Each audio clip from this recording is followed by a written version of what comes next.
आज आपण अशी पेरूची भाजी बनवणार आहे। बघू शकता तुम्ही कशी छान अशी दिसतीये।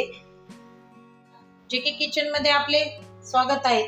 आज आपण पेरूची भाजी बनवणार आहे।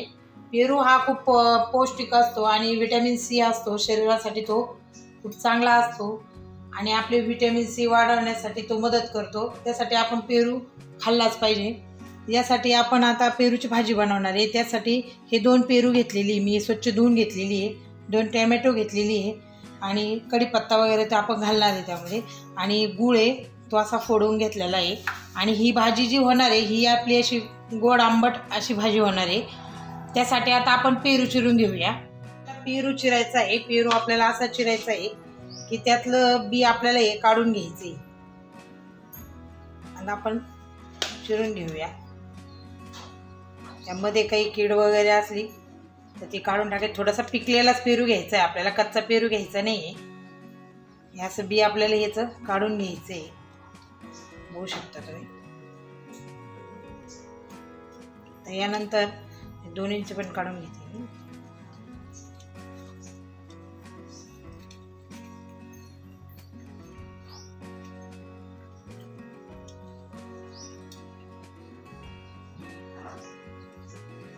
शकता तुम्ही मी कसं बी काढून घेतलंय। त्याचं बी नाही टाकायचं आहे, भाजीला चांगलं लागणार नाही ते। आणि आता आपण हे असं चिरून घ्यायचे, फोडी करून घ्यायचे आहे। बघू शकता अशा प्रकारे आपण याच्या फोडी करून घेणार आहे। याच्या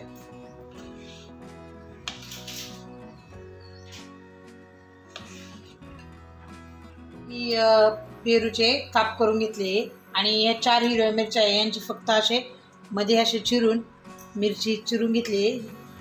आता आपण भाजी बनवूया। करायला ठेवली आहे। आता यामध्ये आपण तेल घालणार आहे।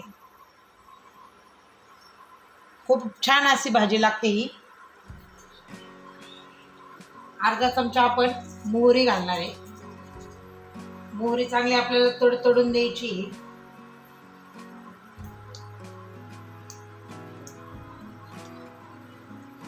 त्यानंतर आपण जिरे घालणार आहे अर्धा चमचा।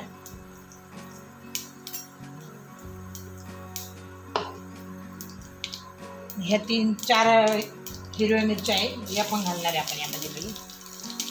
तर त्यानंतर टोमॅटो होते ते 2 मी हे मिक्सरमध्ये दळून घेतले, मिक्सरच्या भांड्यामध्ये ते घालणार आहे आपण। पेस्ट केली आहे टोमॅटोची।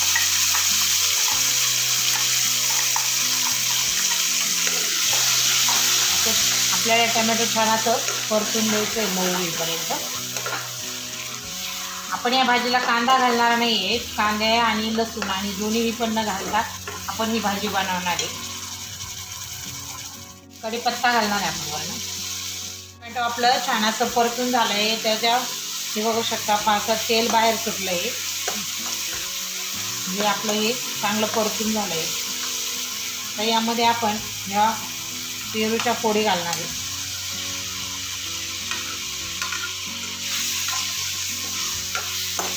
छान असं परतून घ्यायचं आहे। त्यानंतर आता आपले परतून झाल्यानंतर आपण यामध्ये लगेच मसाले घालणार आहे। आपण हिरव्या मिरच्या घातलेल्या तेव्हा थोडे थोडे मसाले घालणार आहे। 1 चमचा लाल तिखट घालणार आहे, हळद घालणार आहे, थोडासा गरम मसाला घालणार आहे, अर्धा चमचा घातला एक प्रकारे, आणि आता धना पावडर घालणार आहे। संपूर्ण असं मिक्स करून घ्यायचं आपल्याला। हिंग पण घालणार आहे, थोडासा हिंग घातला आहे। चवीनुसार मीठ घालणार आहे, याला अर्धा चमचा घातला आहे मी। असं आपण मिक्स करून घ्यायचे। असं हे परतून झाल्यानंतर आपण यामध्ये गूळ घालणार आहे। जितकं तुम्हाला गोड हवा असेल तितका तुम्ही गूळ घालायचा आहे। मी थोडा जास्तच घातलेला आहे, त्याची पावडर केली होती मी।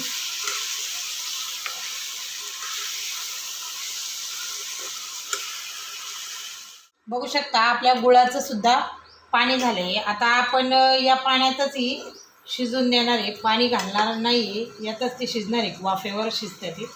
काय हे जवळजवळ शिजलंच आहे, बघू शकते का शिजलं आहे आपलं.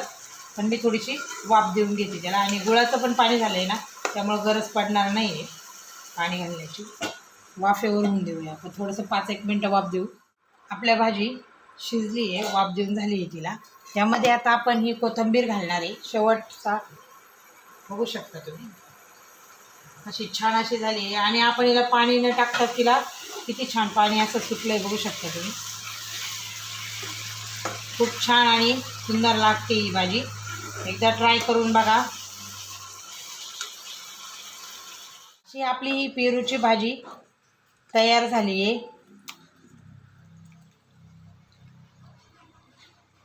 खूपच छान भाजी झाली आहे आपली ही.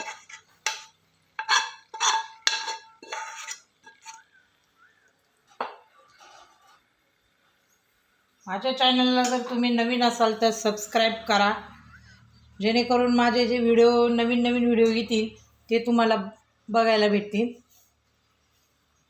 बघू शकता तुम्ही खूप छान अशी आपली पेरूची भाजी ही तयार झाली आहे. व्हिडिओ आवडल्यास लाईक करा, शेअर करा, सबस्क्राईब करा आणि व्हिडिओ बघितल्याबद्दल धन्यवाद.